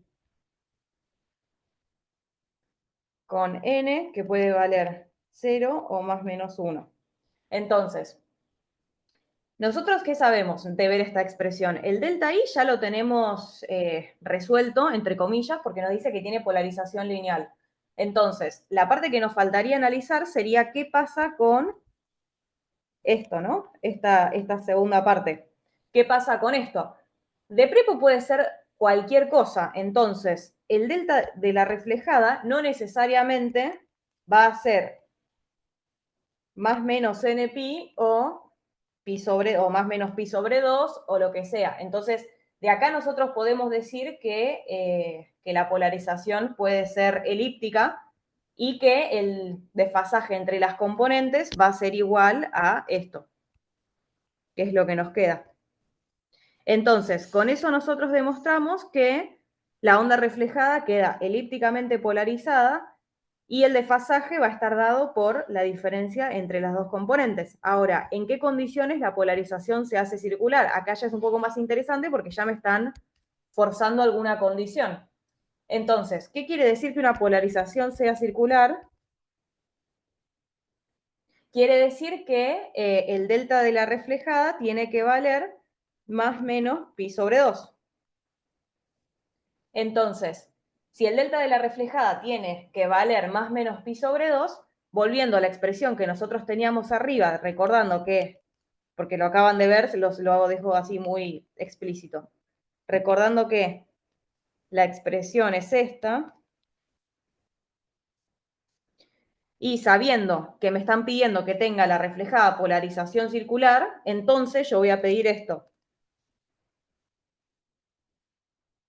El delta del incidente habíamos dicho que era nπ menos pi más lo que nos falta.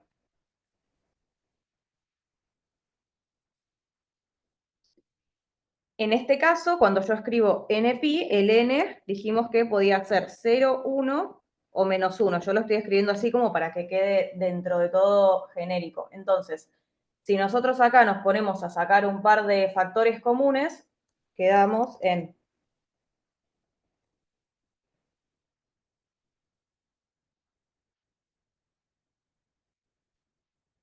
este término de acá lo voy a llamar delta phi para no estar escribiéndolo todas las veces. O sea, esta parte de acá, estos dos, lo voy a bautizar delta phi. A esto de acá, así. lo voy a bautizar delta phi, así no lo estoy arrastrando. Y bueno, y ahí empecemos a ver justamente todos los casos que nosotros tenemos, a ver qué es lo que tiene que pasar con este delta phi para que la polarización de la reflejada me quede circular. Entonces, para ver eso, empecemos a evaluar todos los casos. ¿Qué son todos los casos? Y por lo pronto nosotros dijimos que n podía valer 0, 1 o menos 1, y para que sea circular nosotros dijimos que delta r tenía que ser más menos pi, pi sobre 2. Entonces, si nosotros agarramos estas condiciones y nos ponemos a evaluar los casos me refiero, por ejemplo, no sé, primer caso, ¿qué pasa si n vale 0 y el delta de la reflejada vale pi sobre 2? ¿Cuánto tiene que valer delta phi? Entonces, esta es la pregunta que nosotros buscamos resolver para todos los casos. En este caso, si reemplazamos ahí arriba, que nos queda que delta phi tiene que ser 3 medios de pi. Esto no es simplemente, o sea, esto es simplemente, digamos, reemplazar estos valores acá y calcular cuánto vale, o sea, despejar cuánto vale delta phi. Mismo, ¿qué pasa si, por ejemplo, n vale 0 y el delta de la reflejada vale menos pi sobre 2? Bueno, delta phi en este caso, no estoy haciendo la cuenta porque es fácil, digamos, delta phi en este caso vale pi sobre 2. Bueno, siguiente caso, así vamos haciendo todas las combinaciones posibles y básicamente llegamos a que todas las combinaciones posibles, me refiero a, digamos, n igual a 0 con delta r más menos pi sobre 2, después toman n igual a 1 con delta r más menos pi sobre 2 y después n igual a menos 1 con delta r más menos pi sobre 2, y básicamente lo que llegan es que el delta phi puede ser o 3 medios de pi, 5 medios de pi o pi sobre 2. Es decir, si se cumple que el delta phi, siendo delta phi, por las dudas, por si no quedó claro de antes, tomando como delta phi esta diferencia,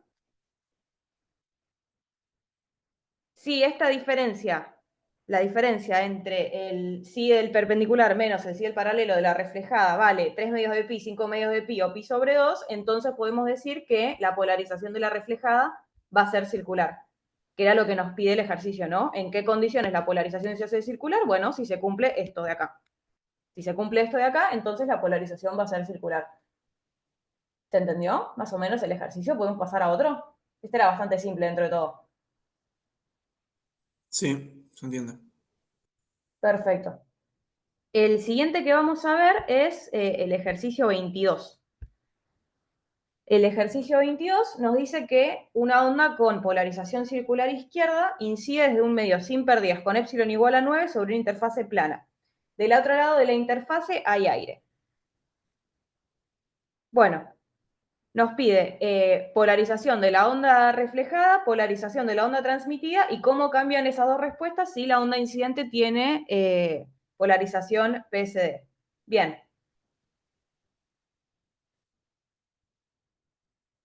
Acá falta una aclaración importante que en la guía, o sea, yo esto lo saqué de la guía vieja que tengo yo, pero en este ejercicio el ángulo de incidencia es el ángulo de Brewster. Si alguno de ustedes por algún motivo llega a tener alguna versión de la guía vieja, anótenlo por algún lado porque es un dato bastante clave del ejercicio.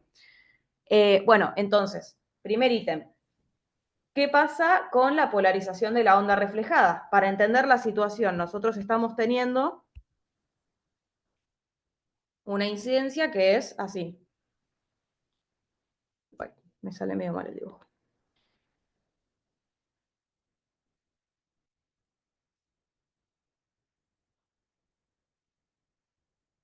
La situación que nosotros nos describen es algo así.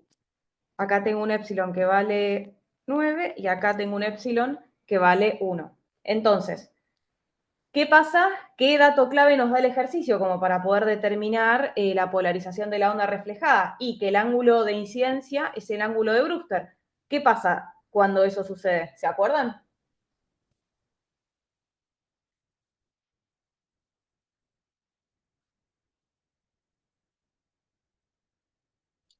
¿Se El acuerdan aquella coeficiente, Si el coeficiente perpendicular se hace de cero.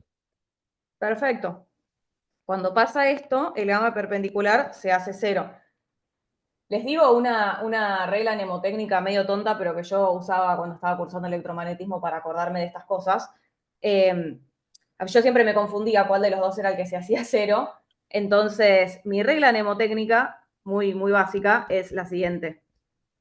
El gamma perpendicular se escribe así, ¿no? Y el gamma paralelo, perdón, se escribe así. Gamma paralelo es el que Paralelo. se hace cero. ¿Cómo? Ah, perdón, sí, lo dije al El revés que yo. se hace cero es el paralelo. Sí, sí, sí. Claro, yo Como dije habían dicho perpendicular. perpendicular. Lo dije Ah, al revés. perdón, quería escuchar paralelo, entonces te escuché paralelo. Bueno, nada, justamente para acordarte cuál de los dos se hace cero, yo hacía este dibujito, porque si vos dibujás el gamma paralelo lo podés hacer cero, en cambio el gamma perpendicular como que no tenés manera de encerrarlo como para que te dé cero. Nada, regla medio tonta, pero quizás sirve. A mí me gustaba cuando me tiraban estas reglas así para acordarte de cosas, porque hay que acordarse de un montón de cosas. Cuestión, el gamma paralelo vale cero. Ya con solo este dato, nosotros ya podemos indicar que entonces la polarización de la onda reflejada va a ser lineal. ¿Por qué? Porque estoy matando a la otra componente. Entonces,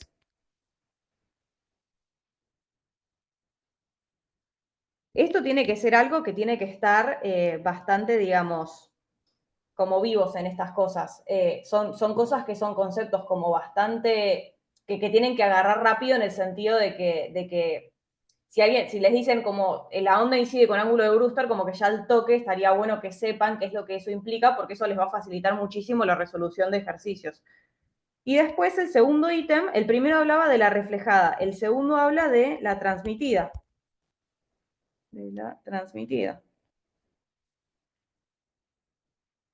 Bueno, ¿qué pasa con la transmitida? Acá ya no es tan directo el razonamiento, nos tenemos que poner a hacer un par de cuentas. ¿Qué es lo que nosotros conocemos del ejercicio? Básicamente sabemos que incide con el ángulo de Brewster y sabemos cuánto valen los épsilons. Entonces, sabiendo eso, digamos, empecemos a calcular las cosas que podemos calcular. Nosotros sabemos que el ángulo de Brewster es esto.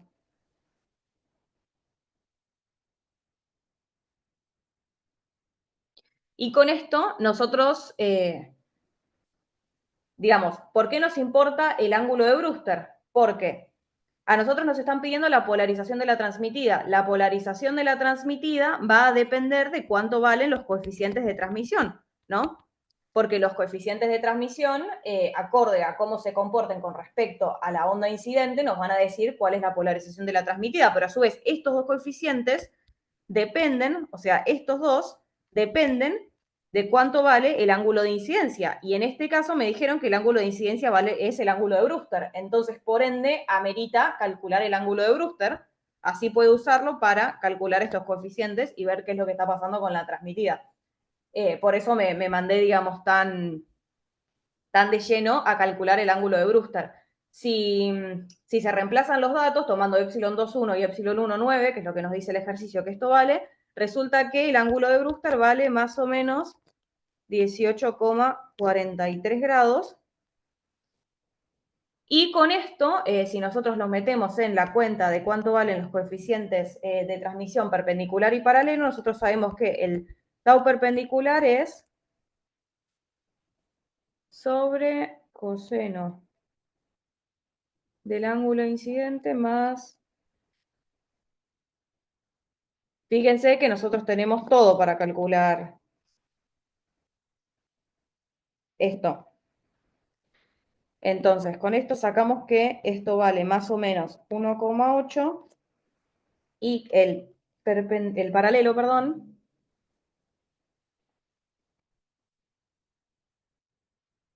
es, a ver, esto les estoy escribiendo la fórmula, normalmente no se las escribiría, pero como vieron esto hace poquito, como para que sepan de qué les estoy hablando.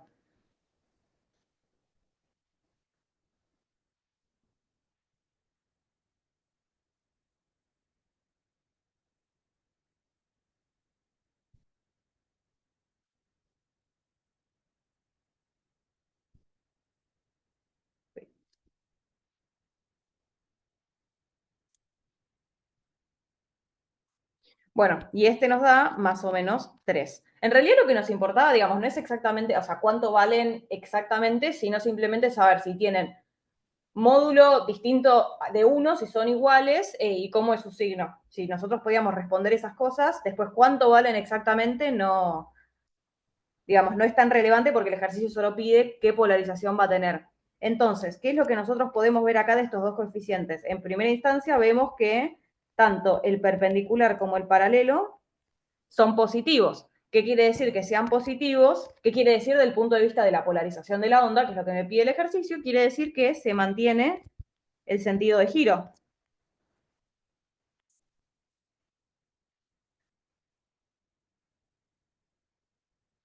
Porque a todo esto a mí me decían que yo tengo una onda que incide con polarización circular izquierda. Entonces yo sé que de prepo sé que la transmitida, tenga la polarización que tenga, por lo menos va a mantener el sentido de giro, va a mantener el sentido de giro hacia la izquierda. Y después, por otro lado, vemos que los coeficientes son diferentes. Entonces, al ser diferentes, sé que la polarización va a ser elíptica.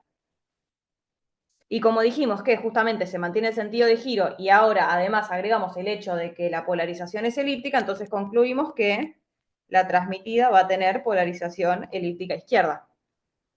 Y después, bueno, el ítem C no lo voy a resolver ahora, se los dejo para ustedes, pero es básicamente lo mismo, cómo cambian la respuesta si la onda incidente tiene polarización circular derecha. Bueno, ¿qué pasaría en ese caso? Es volver a analizar esto, pero nada, con el tema de la polarización circular derecha. ¿Se entendió más o menos? ¿Tienen alguna pregunta?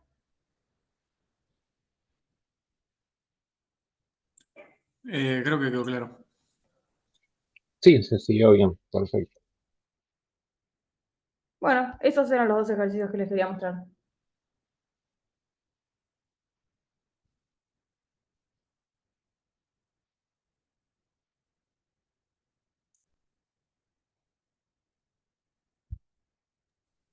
¿Ninguna duda?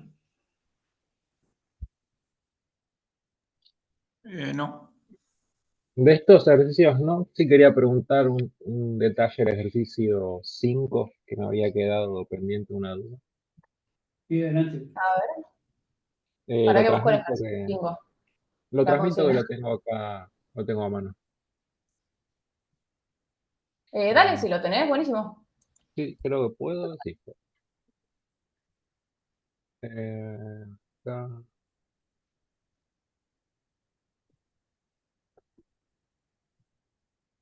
Ahí está.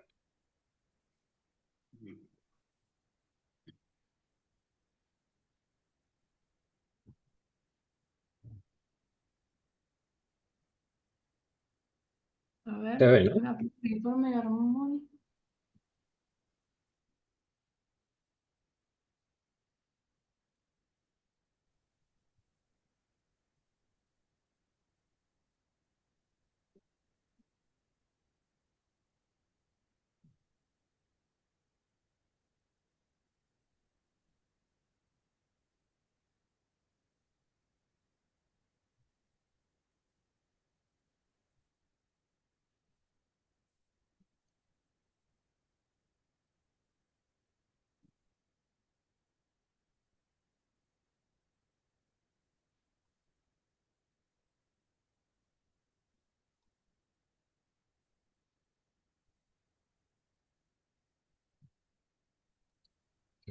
Hola, ¿se escucha?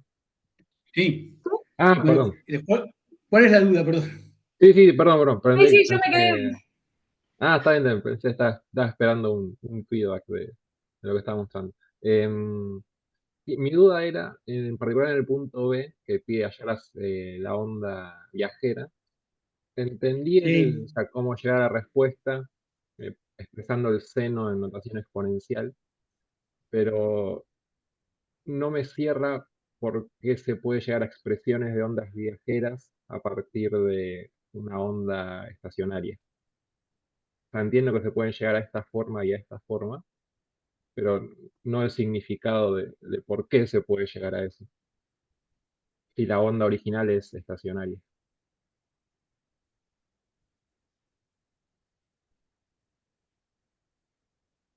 O sea, tu duda, perdón, es más conceptual, tipo Sí, teórica, no de cómo sí. llegas a la expresión. Claro, sí, entendí cómo llegar descomponiendo el seno en exponencial o recomponiéndolo, pero no Ujú. el significado físico, exactamente.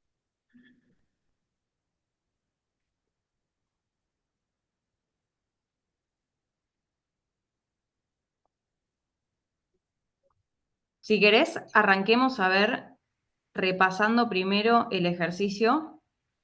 O sea, ¿vos qué hiciste hasta ahora? Vos dijiste, primero,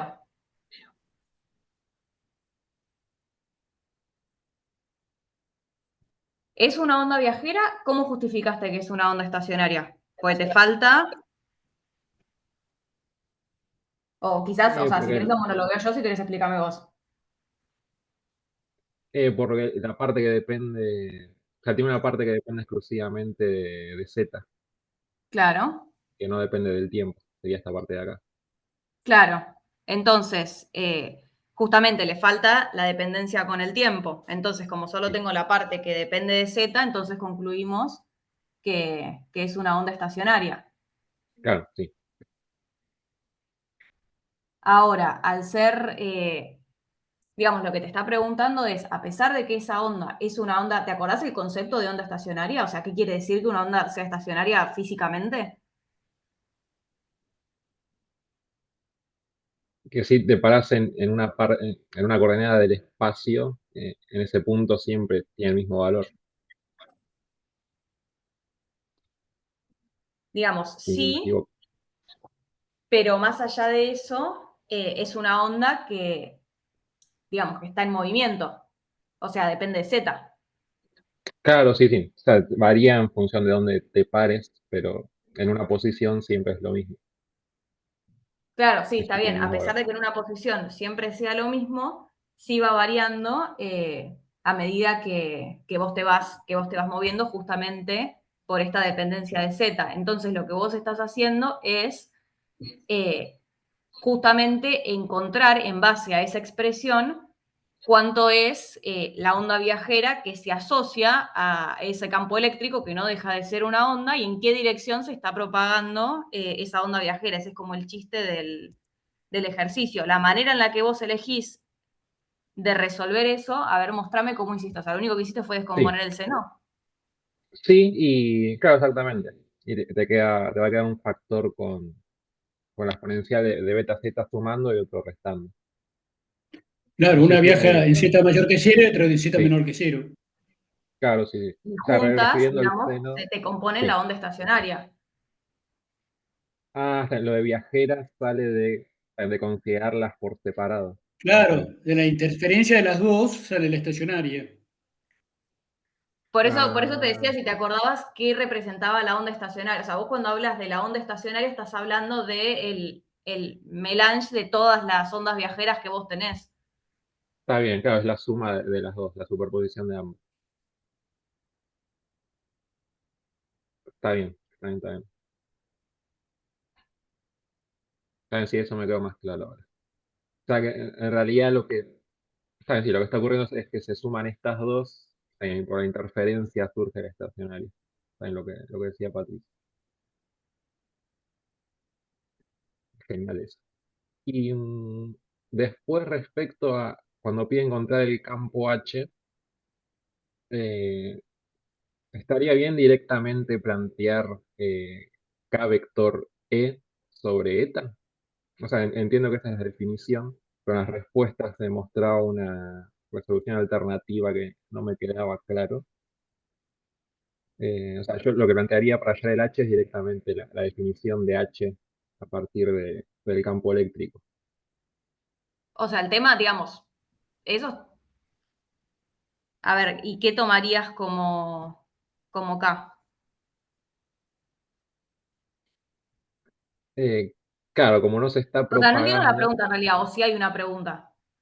Sí, sí, perdón, debería compartirla. Ahí no se está. Traigo una de las respuestas que está en la consigna. Ahí está. Porque la consigna plantea esta solución también.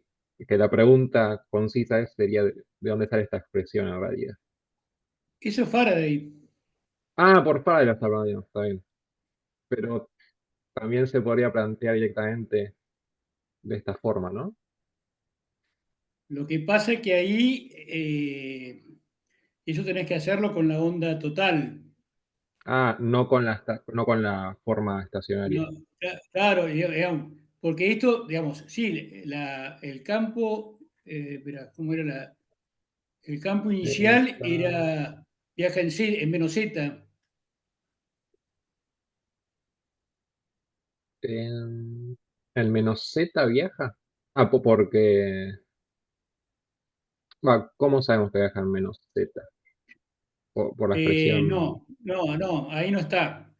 No, no, precisamente, no, tenés que, si querés aplicar la definición esa de H, tenés que Claro, aplicársela sí. a cada componente por separado, porque una Ah, viaja bueno. en más z y otra viaja en menos z.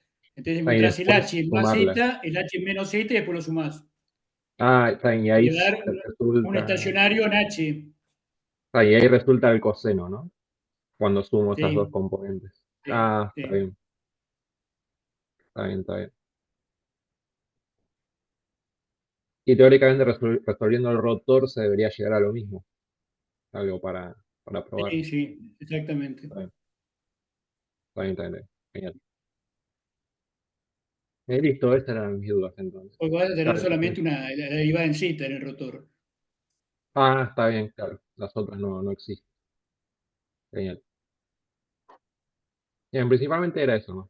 Principalmente lo de la duda de la onda viajera cuando cuando la onda resultante era estacionaria. Pero me quedó clarísimo ahora. Bueno, y Bien. de curiosidad te pregunto, ¿con el resto de la guía venís bien? Sí, hasta el 10 estaba bien. No llegué hasta los que mostraste hoy, pero con el resto bien. Me había quedado esta duda, esta deuda teórica con este ejercicio. Bueno, Ahora tengo que continuar el... bueno, pónganse las pilas porque Sí, sí, ya sí. falta poco para que terminemos con ondas, digamos, y ya pasamos antenas, así que digamos, esta guía de ondas tiene unos cuantos problemas. No son complicados, pero digamos, hay que hacerlos. Sí, Todo lo sí, de completamente polarización y de toda esa acuerdo. parte, digamos, que es lo que viene después de esto, eh, hay que hacerlos, digamos, ¿de acuerdo? Genial, Toda la sí. parte de reflexión y refracción, todo eso, de cambios de polarización por reflexión, todo lo que vimos hoy, hay varios problemas. Genial, sí. Y de ondas falta una presentación más, ¿no? Creo que era la última del tema. Sí, sí, falta una más que la voy a dar el jueves y quedará algo para el martes próximo. No creo que alcance a dar todo, porque la de difracción no la terminé hoy, o sea, falta un poco todavía. Ah, cierto. Está bien, está bien. Así que tengo la ISO de difracción y más la de propagación, que es larga. Así que probablemente el martes tenga que dar algo de ondas y ya empezaría con antenas. Genial, clarísimo. Bueno, no tengo otra duda por ahora. Así que, Pero pónganse a hacer los ejercicios y consulten todas las dudas. Fundamental. genial, sí, sí. Que no lleguemos a los exámenes y las dudas salgan ahí. No, sí, sí. ¿De Entiendo, acuerdo? entiendo. Excelente. Bueno, listo. Entonces, Bueno, nos vemos entonces. Nos vemos. Gracias. Chao, gracias. hasta luego.